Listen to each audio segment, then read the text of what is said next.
I'm Trever Aeon, and I love wrestling. When you love wrestling, that means we love wrestling. And if you don't love wrestling, man, shut your ass up. You're not here, you missing out. Is this show? Welcome to the We Love Wrestling Spot. My name is Terry. Man, shut your ass up. Um, we'll go. All right. Well, go ahead and introduce yourself then, sir.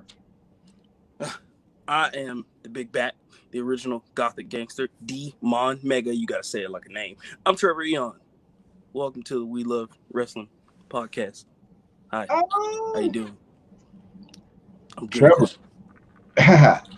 The first question I always ask, even though you told me to shut my ass up, is why do you love wrestling, or what started your love for wrestling? So, long before I got all demonic and such, I was like 5, and or around 5. I was like 5, 4 or 5, somewhere in there. My grandma was watching wrestling, and I walked in on her watching it, and she was yelling at the screen. And I didn't know what was going on, but I was already like reading comic books at the time, and to me, that's what it looked like. So I was like, oh, it's like the X-Men. They're like fighting on TV. That's pretty cool. I've been obsessed ever since, and that turned into me just full on saying, you know what, I'm gonna wrestle. And here we are, 10 years later. 10 years. Oh, okay. Yeah. So, in your young age before you became a demon, is there any wrestlers who stuck out to you?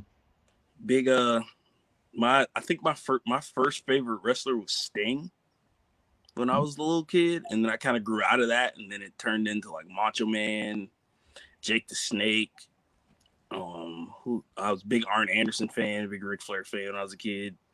Ron Simmons, Booker T, Too Cold Scorpio. Too Cold Scorpio. Man, people don't talk enough about Too Cold They Scorpio. do not. Almost all this stuff people are doing, he did in like 1990. All these crazy moves and stuff everybody's doing, Scorpio did them already. He That's what, did. like, I go back and watch old WCW sometimes, and I'm like, oh wow, he did that back then. And like I see it, you see it now, like, oh, that's a new move. I'm like, no, it's not. That's a Scorpio move. So old WCW. Let me ask you then. I'll be asking people this about old WCW, and a lot of people don't really understand what I'm saying. So Brian Pillman versus Jushin Thunder Liger. Mm-hmm. Do you remember those series of matches? Yes. Who would you go with those two? It's a hard choice. But who would you go with? I was a Liger guy, so I was all about Liger. With the first time, especially I think around the age I saw them, I was like getting into watching stuff from Japan, and he looked like a common Rider character, and I was like, I don't know who that guy is, but that's pretty cool. And like him and Muta are probably like my first exposure to like Japanese wrestlers, so I was rooting for him regardless. Man, I saw Jushin Thunder Liger maybe like 2 years ago Yeah. at NJP California, and I turned into a little kid in that moment because I was like, this guy right here, man, you don't Man, know. he walked past me. He walked past me. He has his mask on, but he walked past me when we were at Corker Hall, and one of the other guys was like, hey, that's Liger right there. And I was like, what? Like, and I don't normally, celebrity, like, don't mean nothing to me, so I don't usually, like, what? But when Liger and Muta went past me, I was like, oh, I gotta, like, stand at attention. These are, like, the sergeants walking by. Right. I feel that. So that's a perfect segue. You trained over in Japan. I saw your training video that was out there. Had you, Trisha Dora, and a few other people on there. Yeah. So how was it training in Japan? It was amazing. It was hard.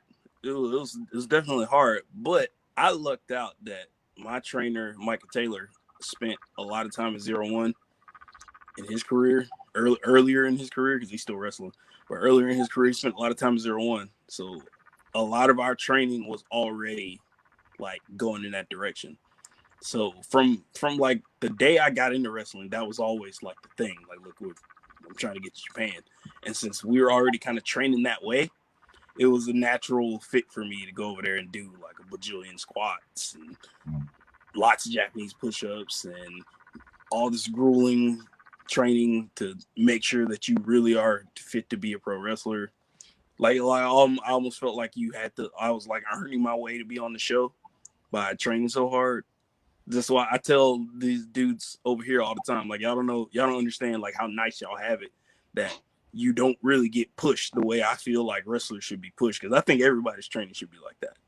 Because you appreciate it a lot more when you have to work that hard for it. And a lot of times you don't see that a lot over here where you are forced to really like put your all into it to make sure that you are fit to be on the show and ready to be on the show. But Japan, no, it wasn't like that. We had to prove our worth. It was fine with me. I'm totally okay with that. Like, I don't mind. So you said about proving your work, and people over here have it easy. What do you think about the state of independent wrestling? Because I mean, the last just looking around, it's like the same people out here, and I'll go ahead and say it.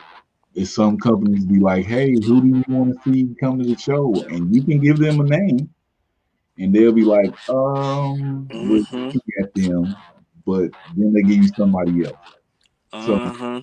have you been experiencing this out here? Because people trying to see you places, but then the company like, "Oh, we're looking at them." Then 3 4 months go by, and I thought you was looking at them. Yeah.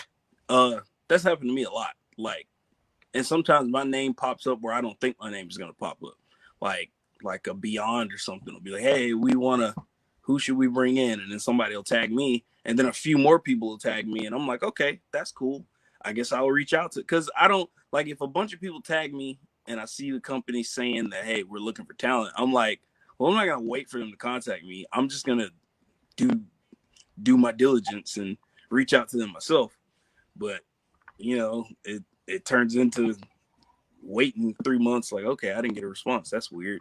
Which they can say like, oh, we don't have time to look at all these messages or emails or whatever. And I'm like, well, WWE does. So because I get a pretty quick email back from them. So you're not gonna tell me you're busier than those guys. Like, so what's the deal? When really I wouldn't mind. I would absolutely not mind if the promoters is like, hey, we not interested, or we don't think you're that good, or whatever. Like, I'm a grown ass man, I can handle it. But I'd rather you say that than not. Especially after you see there's interest that people do want to see me on your show or do want to see me come to whatever that area is. It wouldn't hurt to maybe like, even if it's just one match, let me if you okay, you don't think whatever about me. Okay, but people want to see me. Fine. Let me come fail if I'm gonna fail. I'm not. It never happens. Knock it out of the park every single time. But you should at least if people are already showing interest, there's no reason for you not to.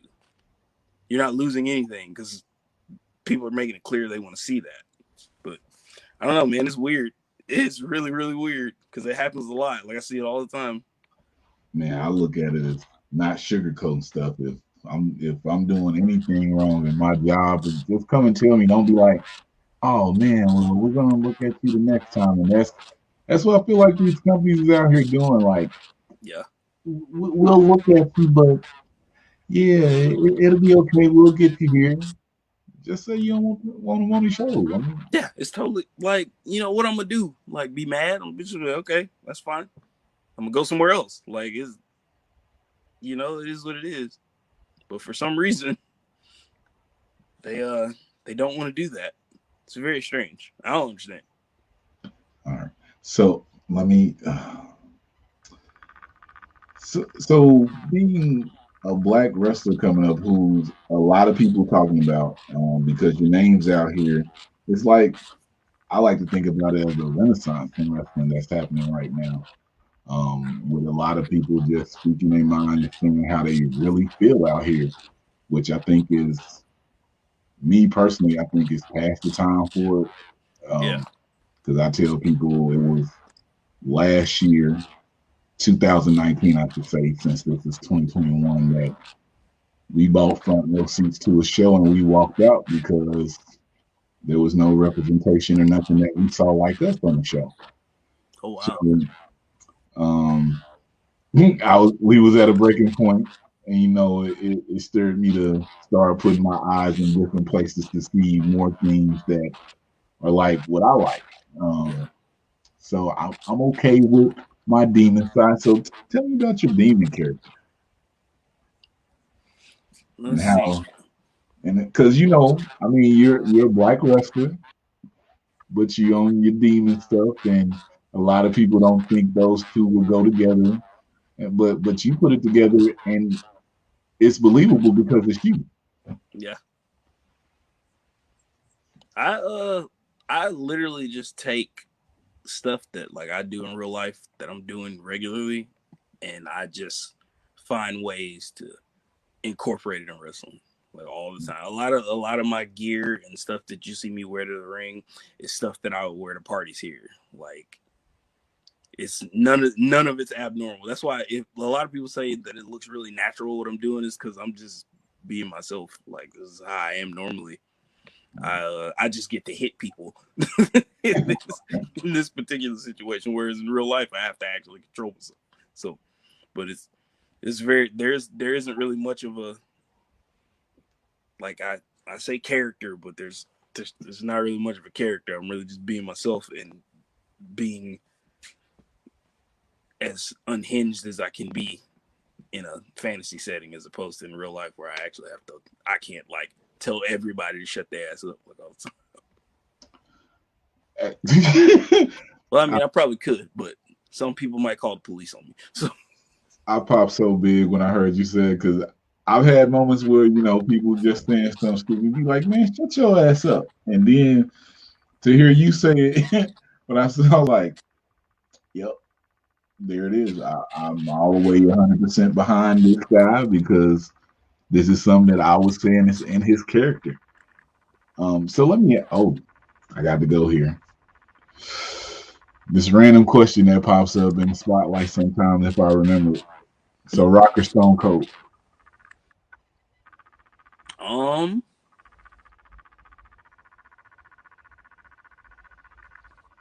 surprisingly, I actually think that I preferred Stone Cold. Hmm? There's no right or Yes. wrong answer to that.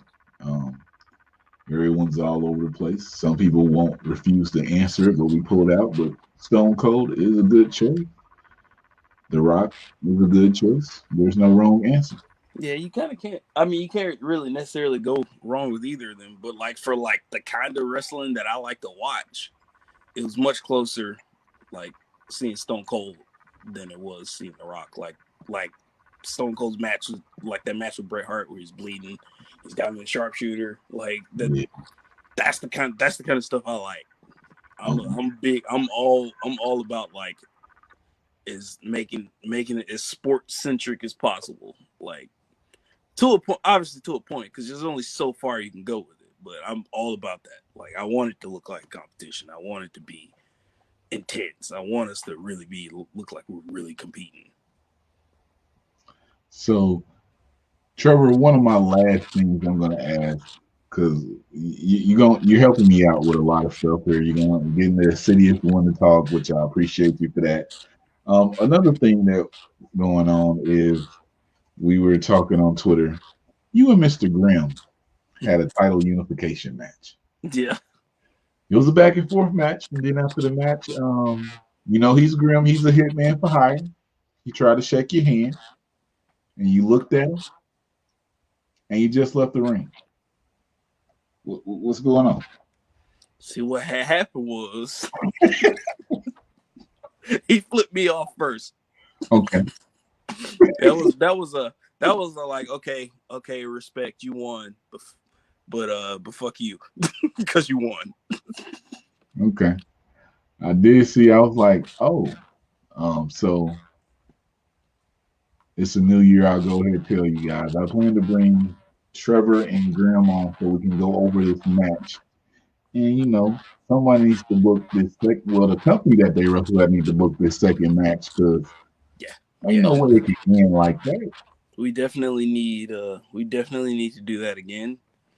That was probably one of my favorite matches I had that year, and I felt bad for everybody I wrestled after that because I'm like, look, I want all my matches to be like that. So if you're not gonna bring it like that, then I don't know, maybe stay home because I am. Let me tell you, I don't know who posted that matchup, but I put the match on, and literally 3 minutes after I saw it, it was like 17, 18 minutes. I Hmm. watched it straight through, and I was like, yo, this is something that people need to talk about that they don't talk about. Yeah, yeah, and That that's what I think. That's the kind of match like that match. I at that point when that match got announced, I knew I was going to Japan already. So I already had chip on my shoulder, so I was already like, well, I'm about to have this match. I think I had already.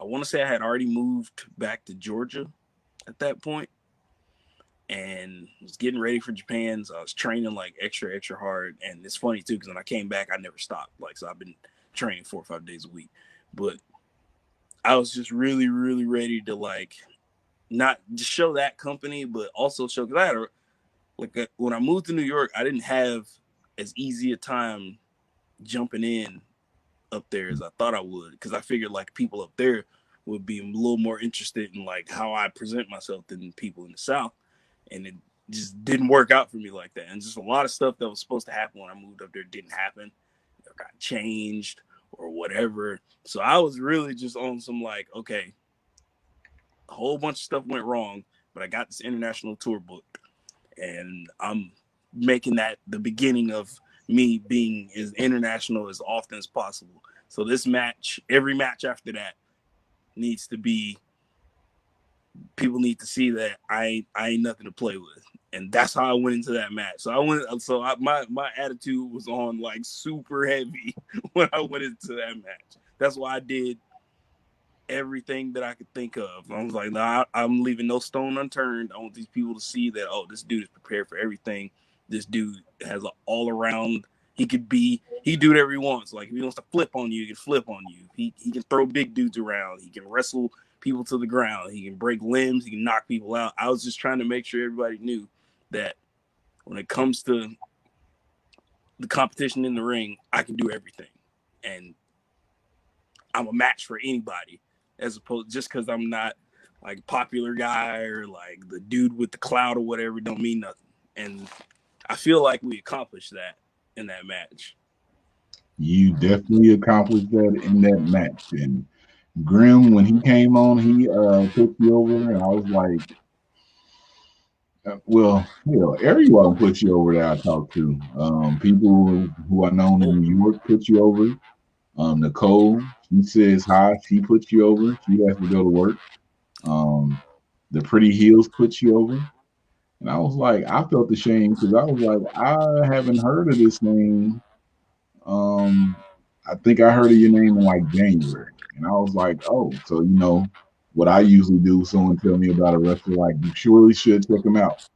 I'll take a weekend, search on YouTube, start watching matches, and be like, okay. Then I sit back, maybe see what the social media presence is, and I see you said you doing great in matches. Let's talk about these promo skills because on your YouTube channel, my goodness, you put out a series of videos with hidden messages in it, and then you broke it down on Twitter. I don't think a lot of people paid attention to that.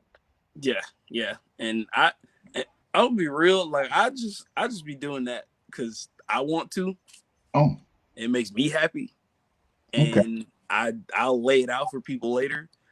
That way, if you want to go back and follow along and see how we got to where we are, because like if you go back to when I dropped my first like promo video, and I want to say 2015, where I first like dropped my a video that like was produced by me. Okay.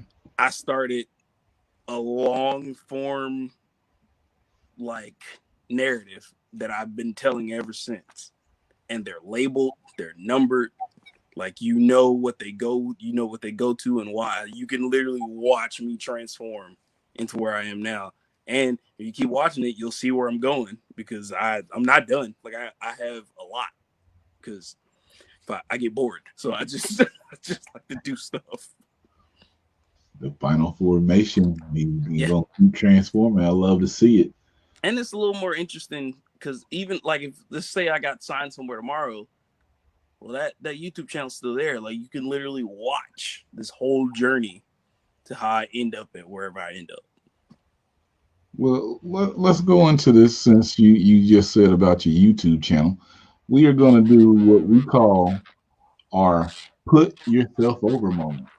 That's where you let the people know your social media, where they can follow this journey, where they can contact you, where they can see everything going on, where they can buy your t-shirts, where they can just support you in any type of way. We just want you to put yourself over. Well, that's easy because that's all I do anyway.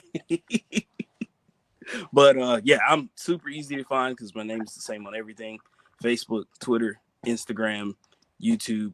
Everything's Trever Aeon. Trever is spelled Trever. Aeon is spelled Aeon. So there ain't no questions about the spelling because that does happen a lot.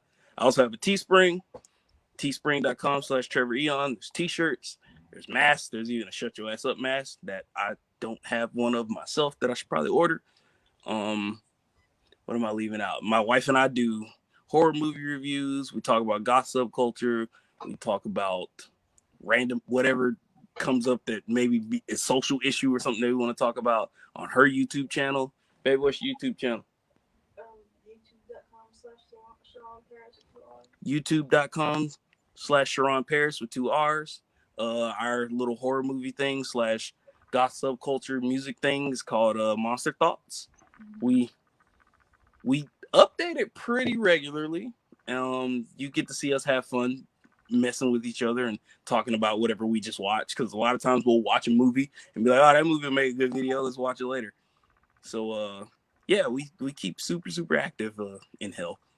super active. You just said everything else. Last week you said your wife became a Twitch affiliate or something. Yeah, wife's a Twitch affiliate now.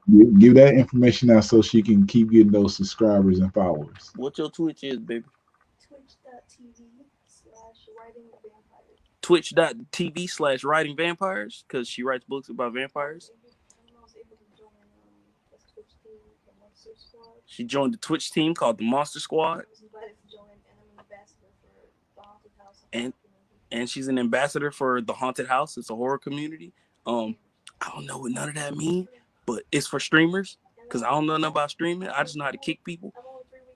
And she just started doing it. She's only been doing this 3 weeks. So like a lot happened in that 3 weeks. Yeah, I don't even know what it is, but see, we gonna bring him and his wife on with the ladies, because the ladies know all about it, and let them go in because they want to know all about this. Yeah. Let's see, Trevor, is there any last words you want to give the people before we leave out of here? Watch Trever Aeon matches. If you don't watch Trever Aeon matches, man, shut your ass up. That's it. Like I said, I'd like to thank you for giving us this time. And I'm Terry, and like I always say, if I love wrestling and you love wrestling, then we love wrestling. It's too sweet. Say hi to you. Hey guys, how you doing? You should be here. You should. Shame on you, but have a nice day.